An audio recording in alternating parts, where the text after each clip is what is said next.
Hello, welcome to B&C. I'm Karl. I'm joined by Gilly. We'll talk to you in a few minutes. Hi, this is Don Matteo, and you are listening to the Orta Know Better podcast. Let's do this.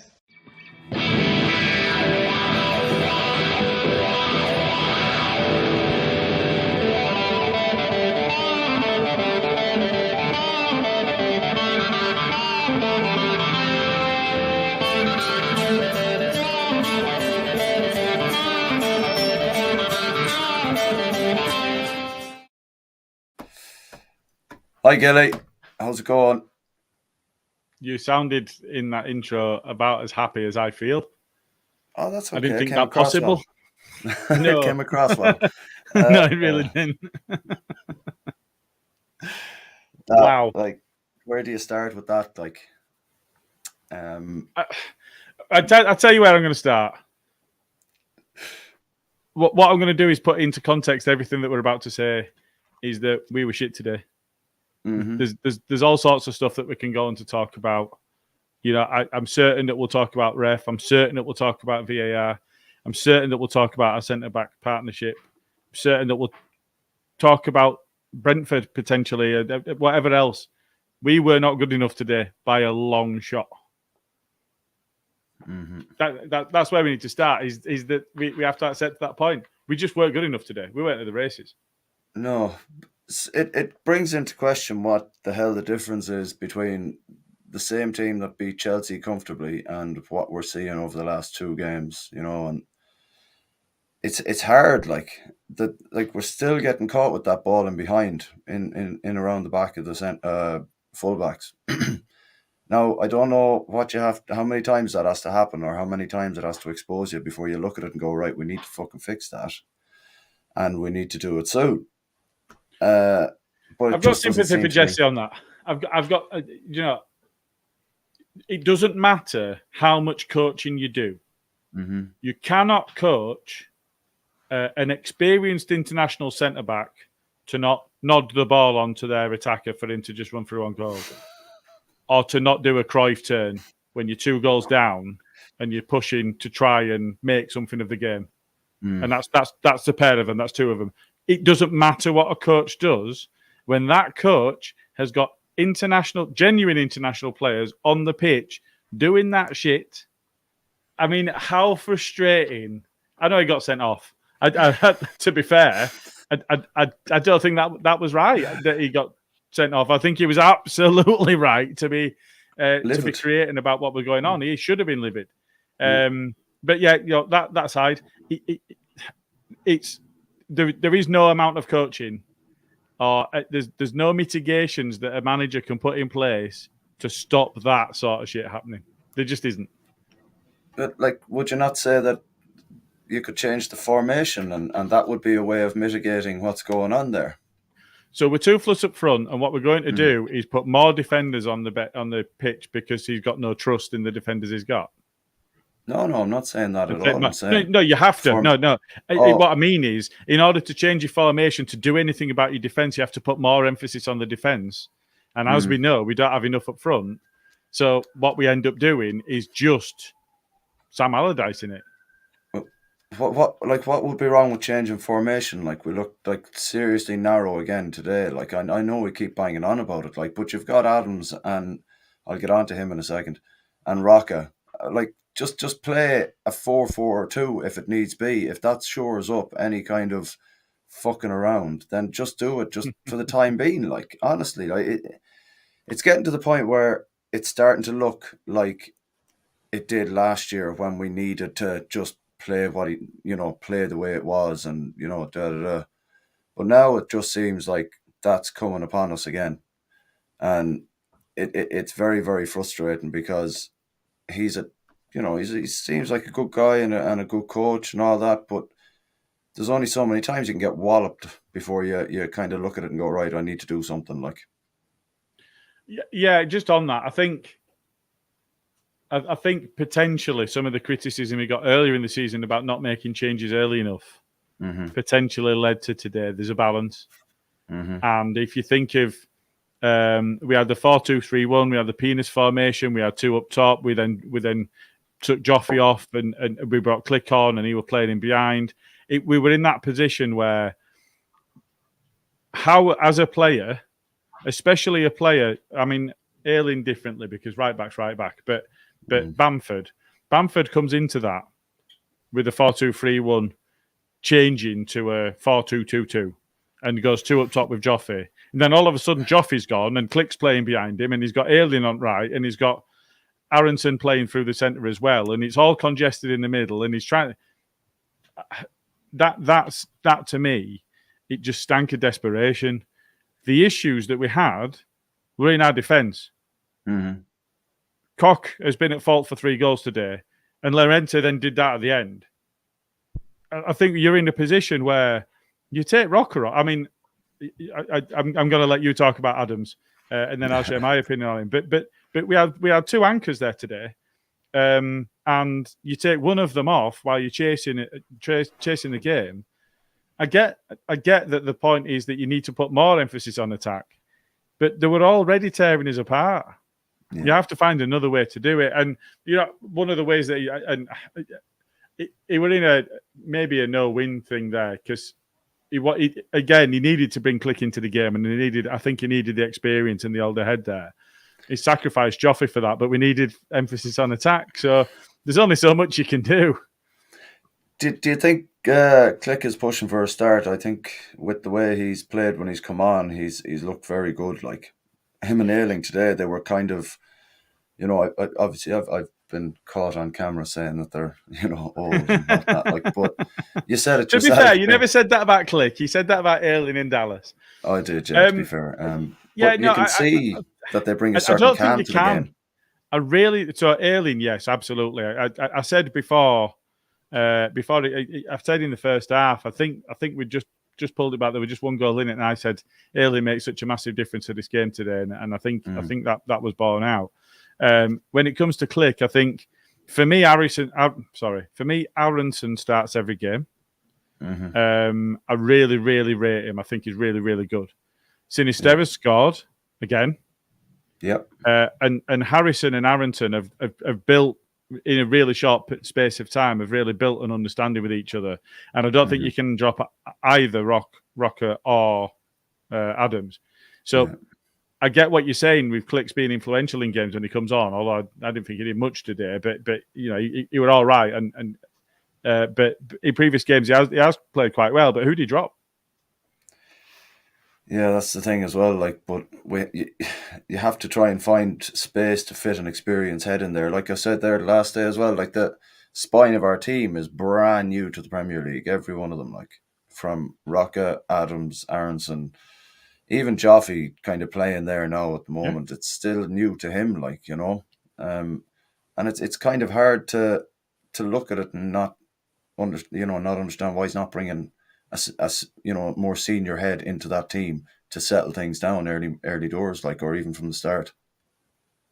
Yeah. So yes, I get your point, and maybe bringing him on a bit earlier would have been.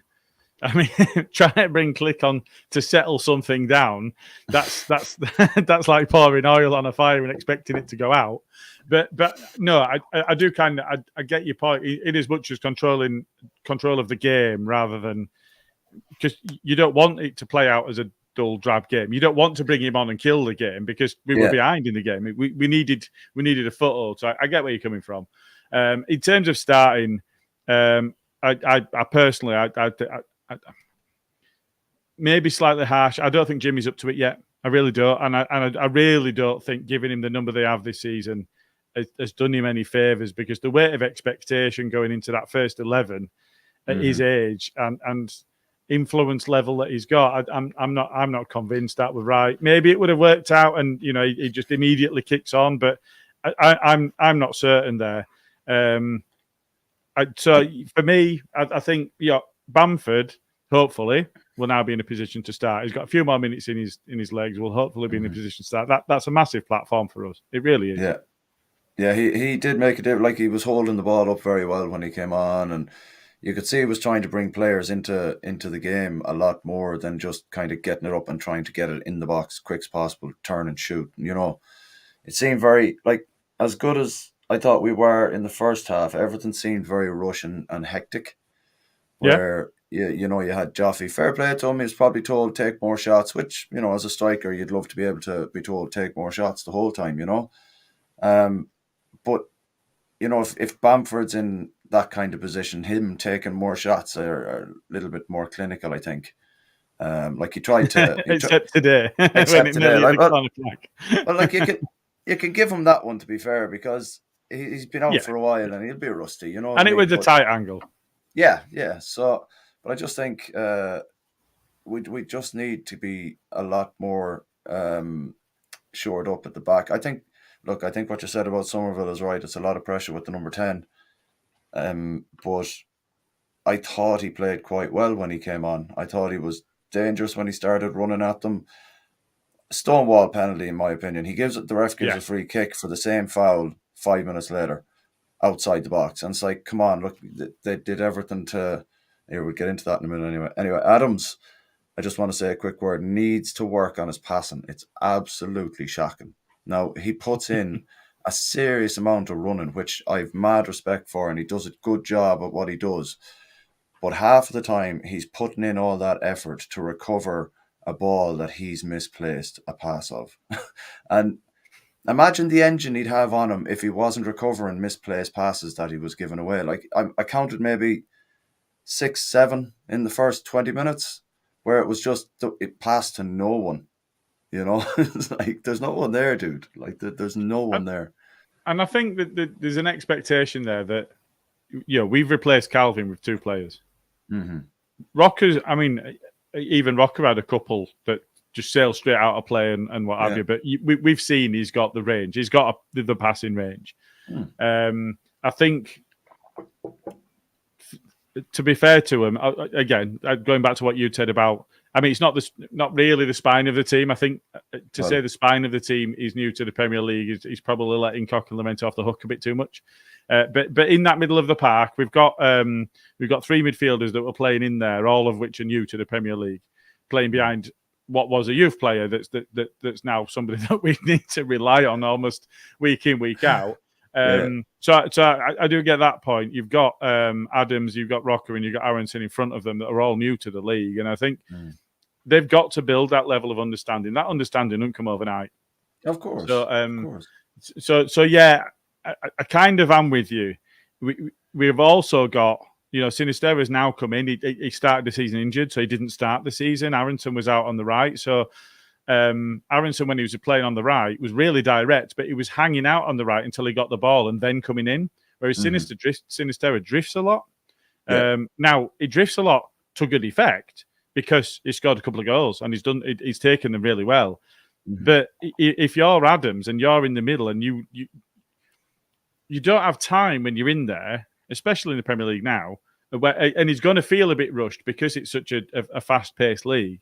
You don't have time to get the ball at your feet in central midfield and then look up and then pick your pass. You just don't have it.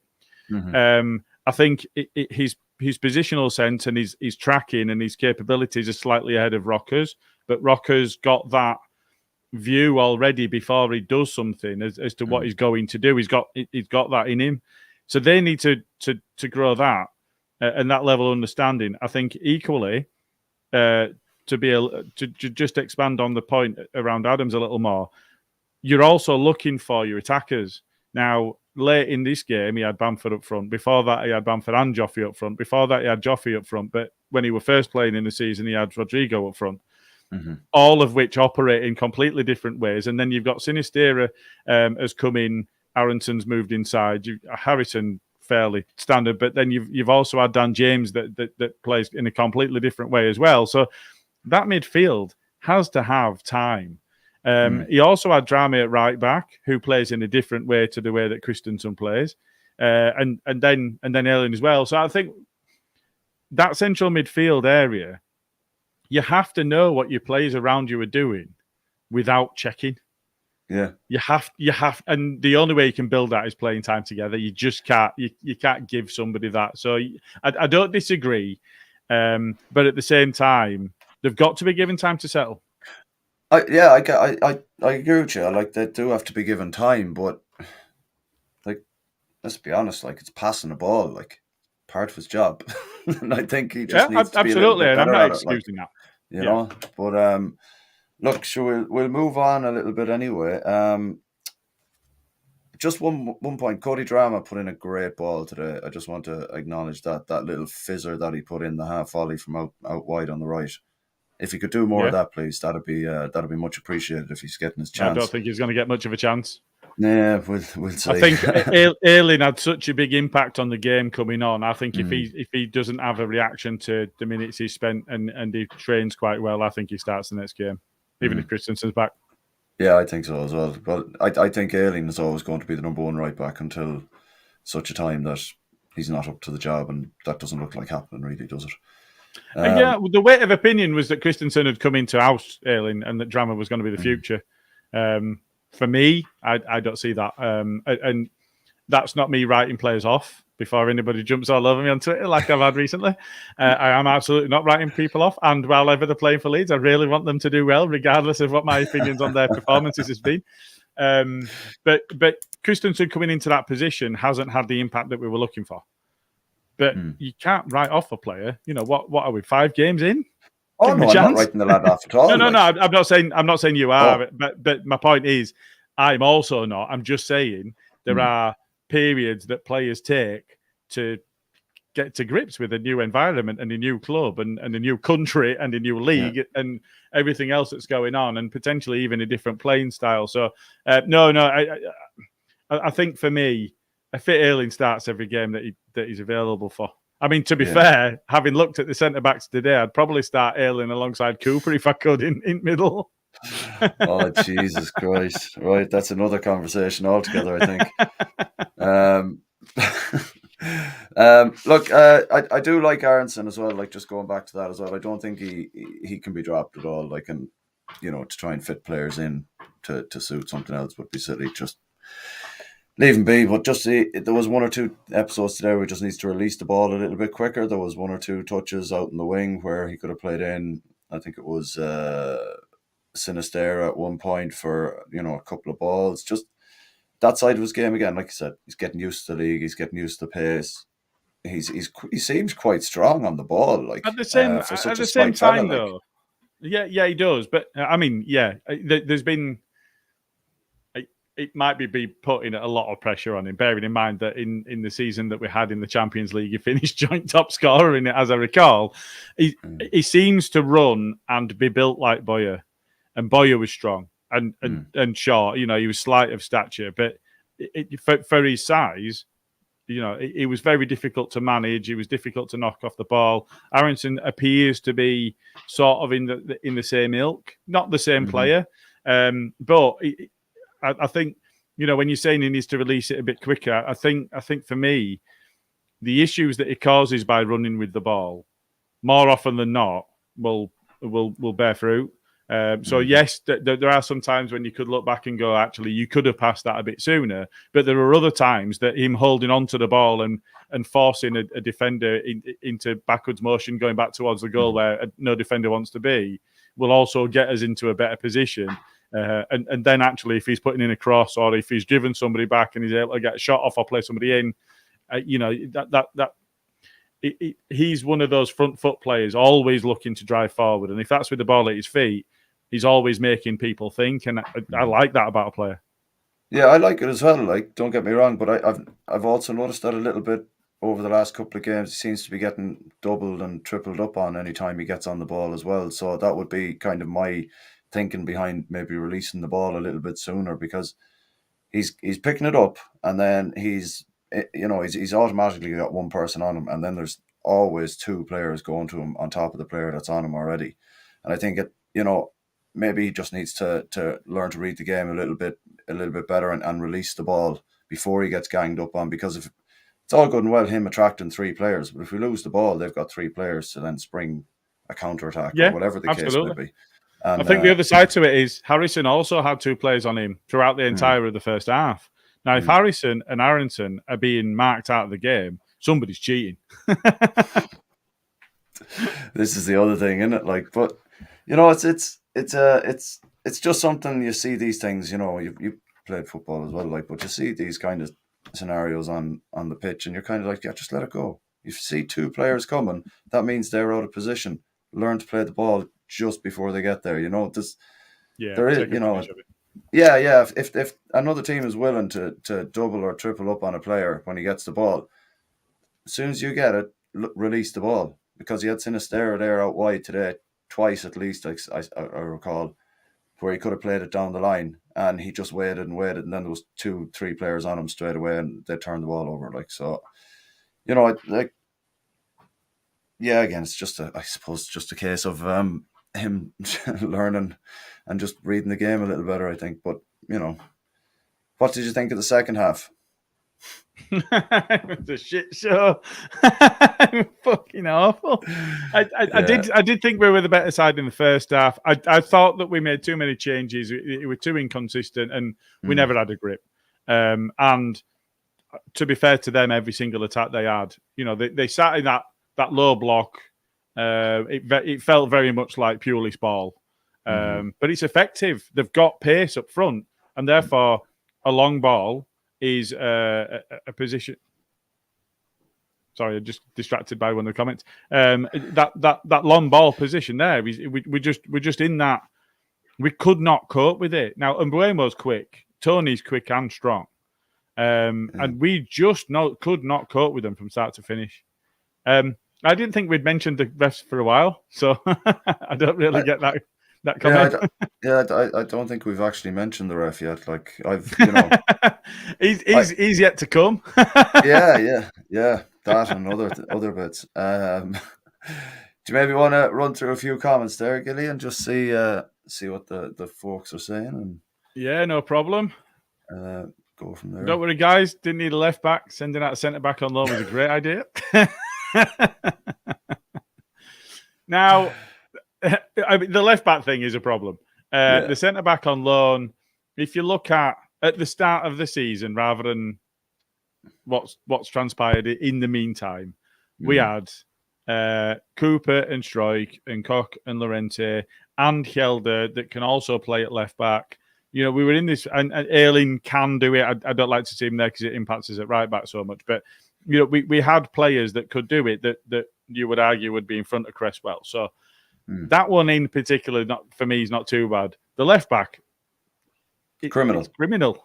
So bad, it's a good point, man. Absolute shit show, Derek. I can't disagree. We've just conceded 5. It's tough to say different. Yeah. Hasn't Ivan Toney just scored 4 and got an assist? I would go along with that comment. I'm not going to lie. Llorente wasn't our worst centre back. Llorente was shit today. Yes, he was. 2 out of 10 for me. 1 out of 10 for Koch. Well played, Brentford. Best team won. They are enjoying themselves. Yeah. Again, tough to argue. Yeah. I think it's one of those where, I think Jensen went off injured, didn't he? I think they have capable players that aren't their forwards. Mm-hmm. We didn't see much of that today. What we saw was their forwards taking the piss out of our defence. We didn't see them we didn't see Brentford in the game much other than that.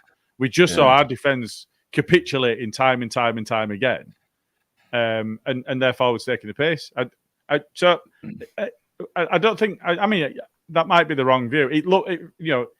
For me, looking back on the game, it felt very much like, when I was reflecting on it, like Brentford's midfield will have got a crick in the neck because they were just, it's going over my head again. It's going over my head again. And that was pretty much the entire game. They weren't in the game, their midfield. I don't think that's going to wash if it comes to that at Ellen Road, that long ball crack. It'll get very toxic. Well, it depends what defence we've got out. If we've got Koch and Llorente centre backs, then it'll probably work just as well. All right. Nice to see the Ayling flop back. Yep. Did notice that. Pure man management today. Not sure what that is. I don't know if that was Thomas Frank, because I didn't see any of that going on for us. Yeah. The ref in the last 3 matches have been totally crap. Yep. I mean, maybe that's what Stefan was responding to. Oh, okay. But it's tough to argue. Yeah. Oh, Man management was terrible, is what Liam meant. No, that's fair. Alison, welcome along. Awful result. Pascal should be centre back. That's why we needed a left back. Yep. 100%. 100%. Stefan's in with a couple of comments. The team needs a number 9 that knows how to open channels with correct movement. You do have that player. He's only 18 and I don't see him being played, Matteo Joseph.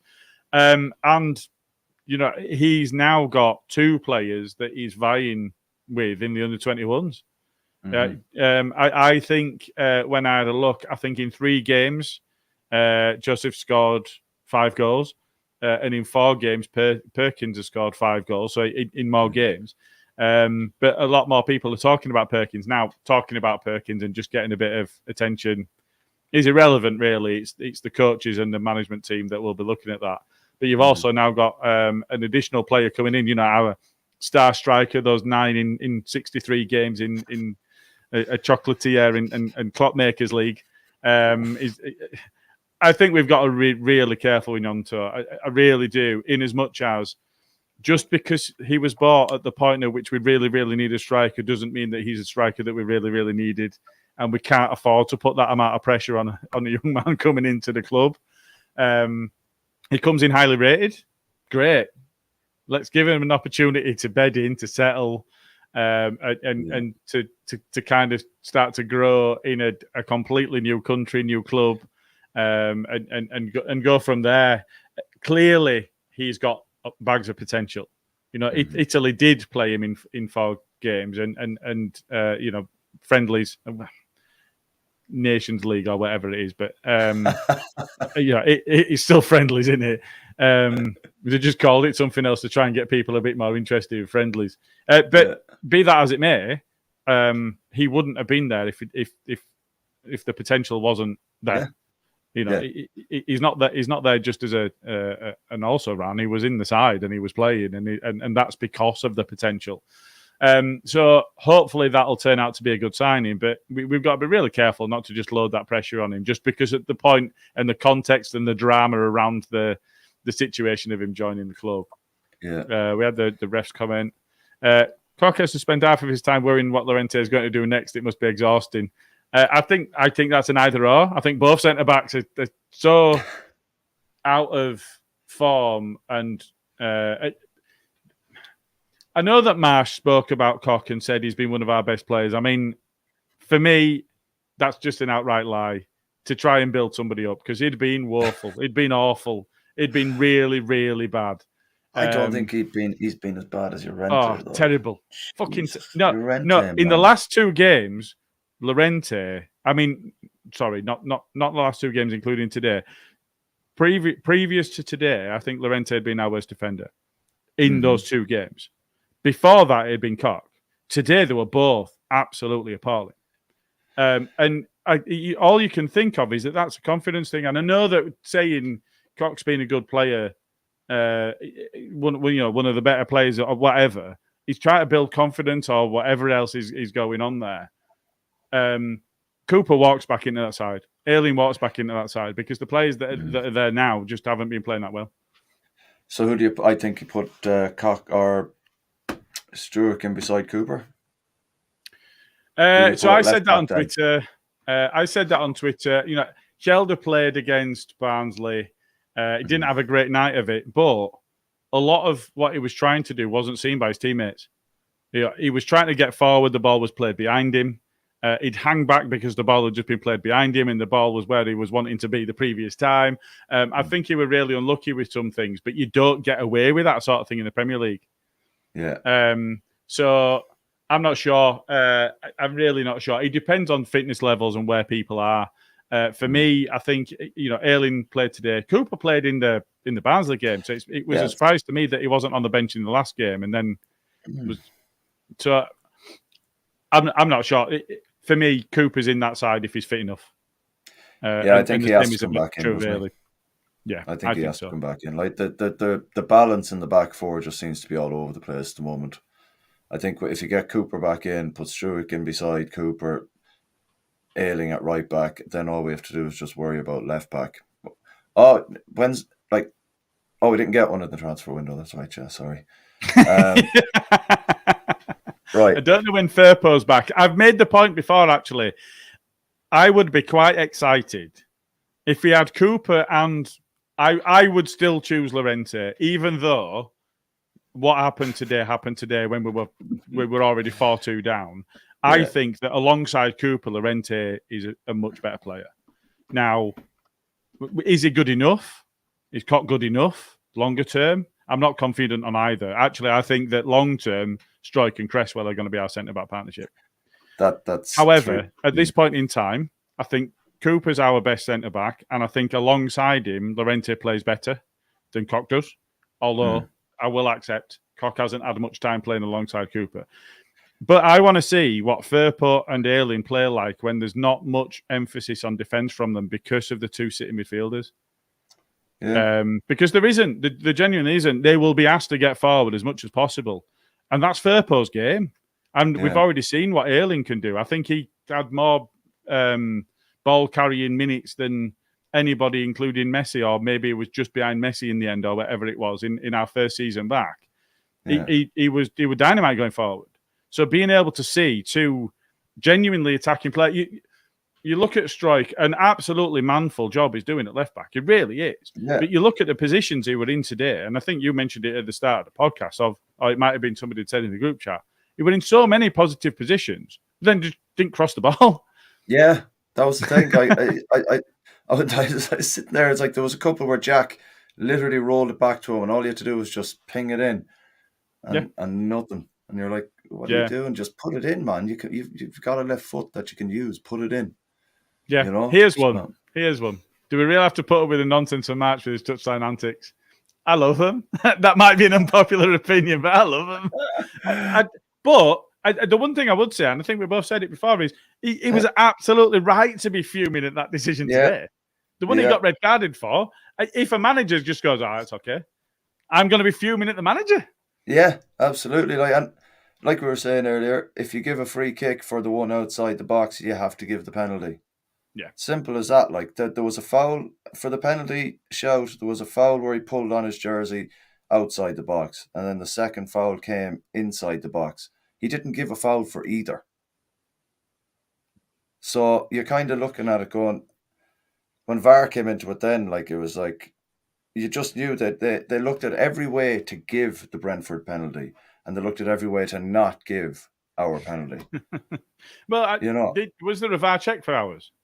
There was, yeah. It lasted about 30 seconds. I thought he'd played on. I didn't think they'd even done a VAR check. Yeah. Oh no, it broke down to a free kick out in central midfield somewhere, didn't it? And then it was out wide somewhere. Yeah, I think, and they did the check then. But like, it literally took them about 30 seconds, but they scrutinised the one against us, and you're like, now this is really picky. So they tried giving the handball. They're like, yeah, we can't give that. Yeah. So let's have a look. Let's have a look at the tackle. Oh, yeah, it's a fair tackle. Oh no, actually, let's see if we can see any contact on the player first. What really annoyed me, and this is what rugby league do well when it comes down to the match officials. Well done to the Rhinos, by the way. Fuck Cass. Fuck Cass in the ass. Leeds Rhinos got into playoffs today. But that aside, I think when rugby league look at it, they'll go right back to the start of the most recent move, and they'll look for offsides throughout. They'll look for forward passes, whatever else, and then they'll check grounding and all of that stuff. The throw-in was a foul throw. Before that penalty VAR check, the throw-in was a foul throw. He was stood on pitch. Oh, he stood on the pitch, because I was going to say Christensen has been looking like he foul throws every throw since he came in. There's quite a few where he holds onto the ball for too long and throws it down in there. But no, man was stood on pitch, and that's cut and dried. That's not an opinion on when you should let it go and all of that sort of stuff. He was stood on pitch. It's a foul throw. Fucking hell, I didn't even notice that now, to be honest with you. I was just fuming from a load of shit. Like, so it's just like... But I will say again, I do like the Marsh stuff. I like that he shows maybe passion. Because I'd be exactly the same.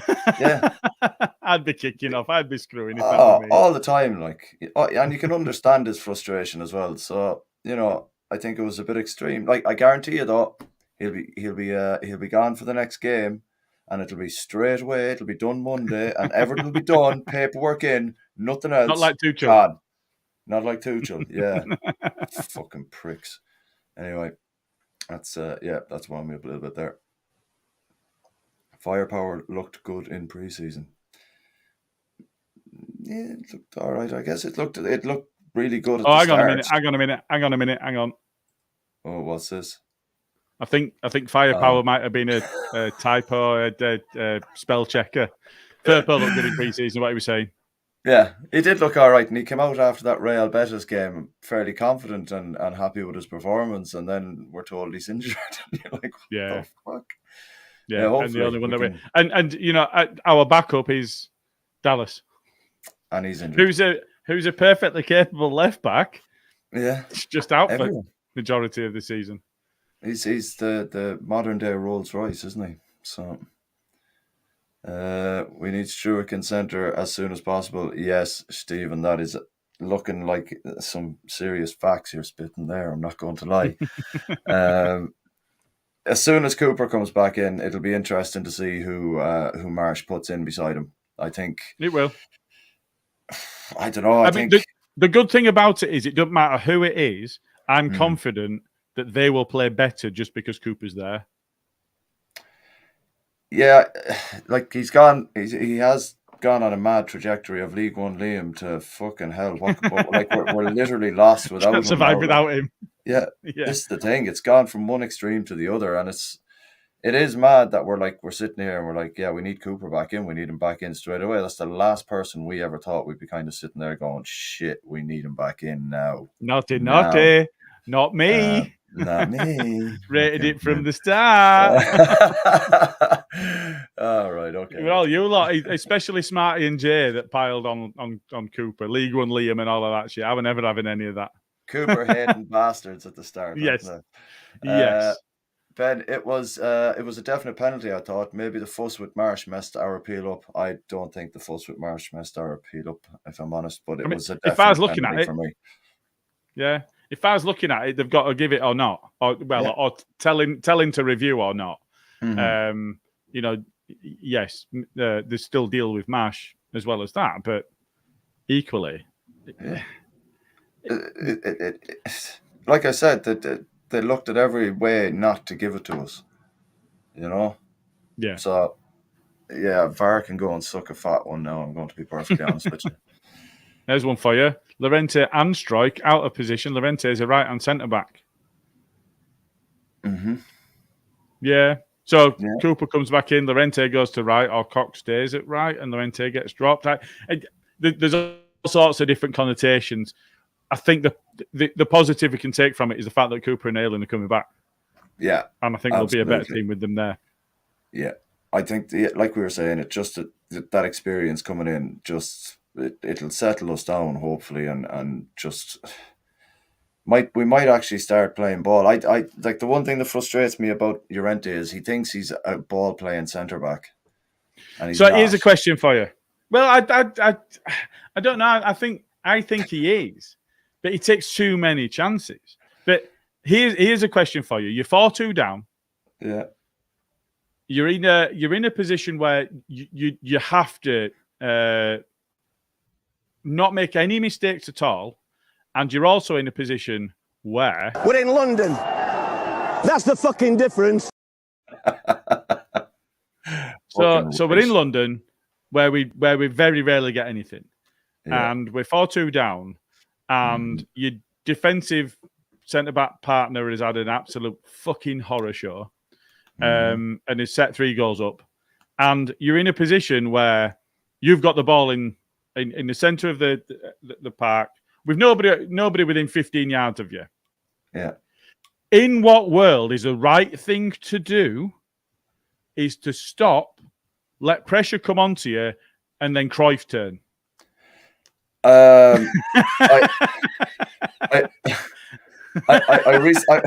recently watched the new Doctor Strange, So apparently there's all these different fucking alternate universes. So it's got to be in one of them because it's certainly not in this fucking one. In one of those It's universes, a move like that comes off and he sets up a goal.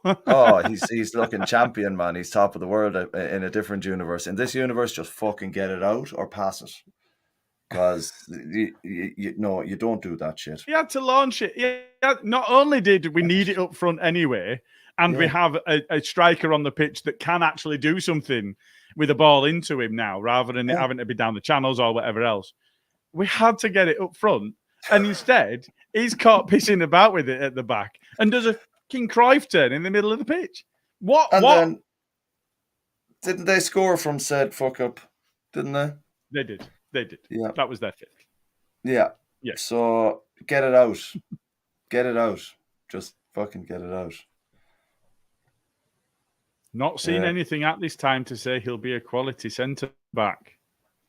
In his defense, for me, he's been awful this season.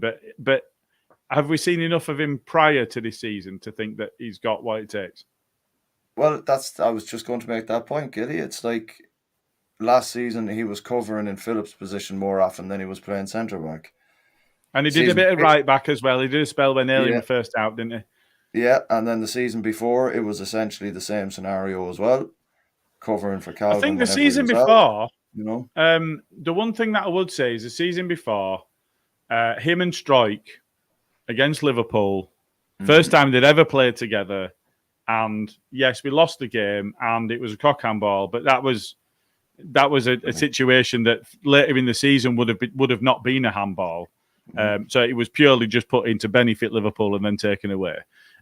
Which obviously, that's what the Premier League do. But no, I think we've seen enough of him to think he's adequate cover.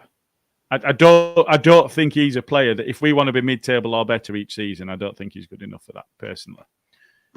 That's fair enough. Not to be starting every week, but he's adequate for cover. And that's really what we need.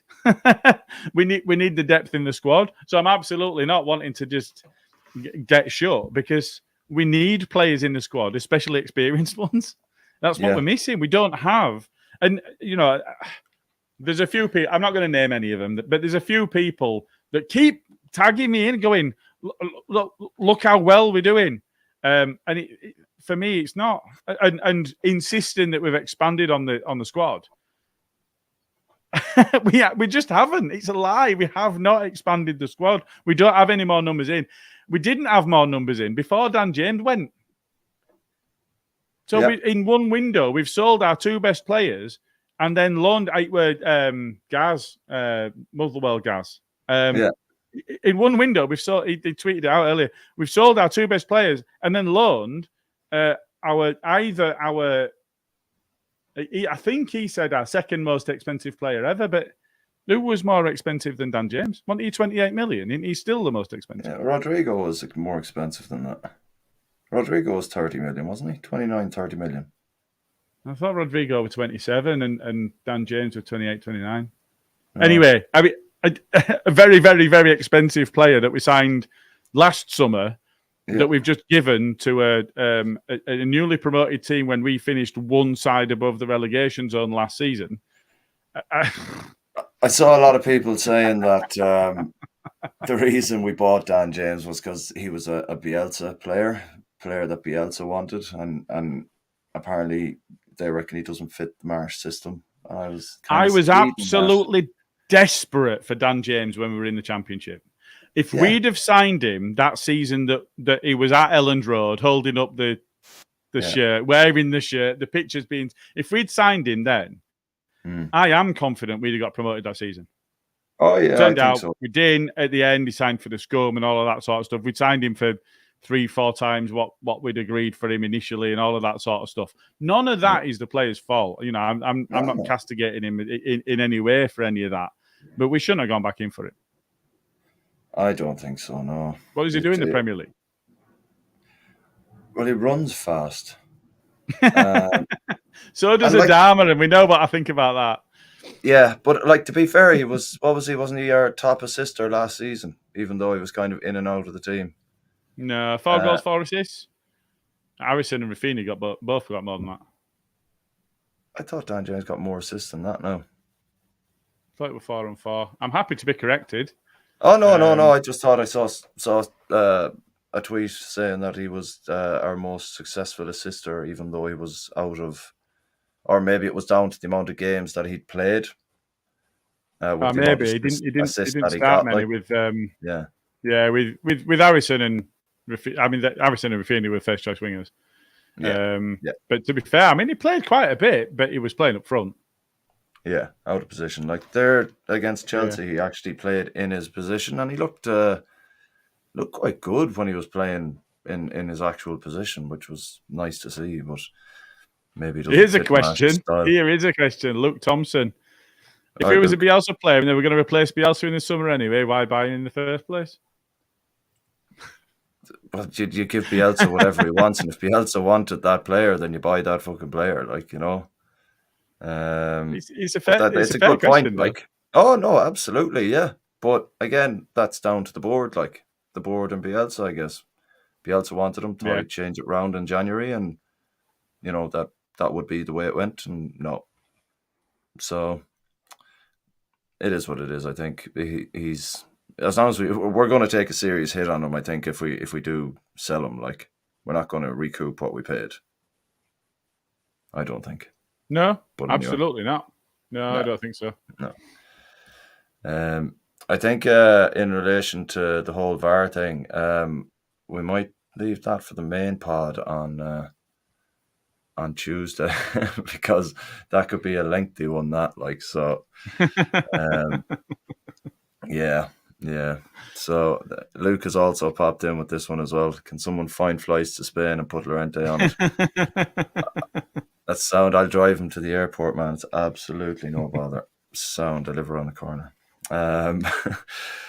So Leah's popped in here as well with so much for a new striker. We're still waiting on the Rad's comment saying in something similar to Forshaw about Bamford or someone like that. So I'm sure he'll enjoy a bottle of vino now tonight and come back on, you know. Help us all out. I hope not. Somebody just needs to delete his account, don't they? Yeah, just take it off him. Cooper is club captain, so it's got to be better with him in the team.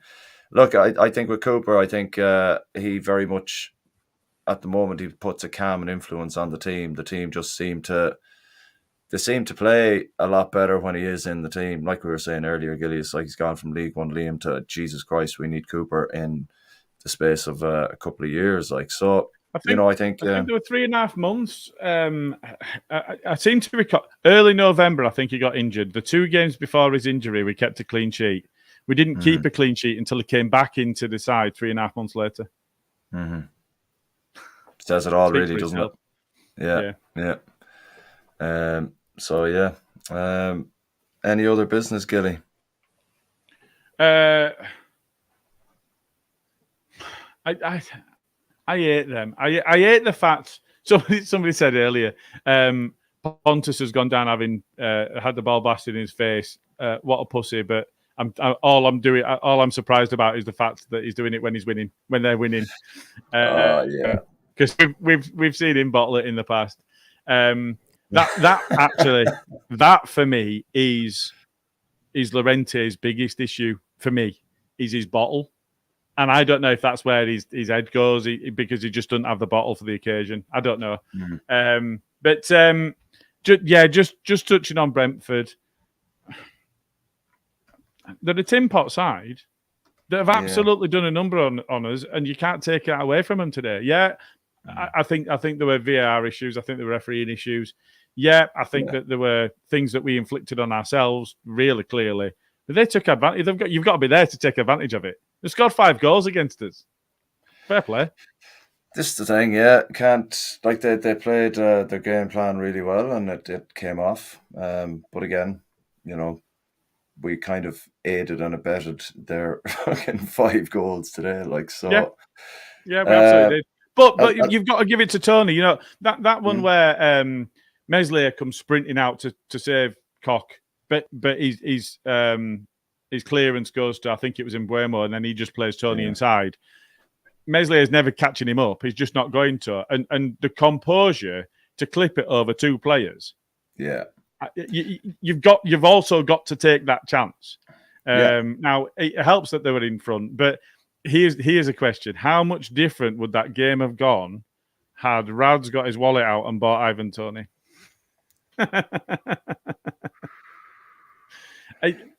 That's the sort of player we needed to bring in. Somebody that was able to be a Premier League striker.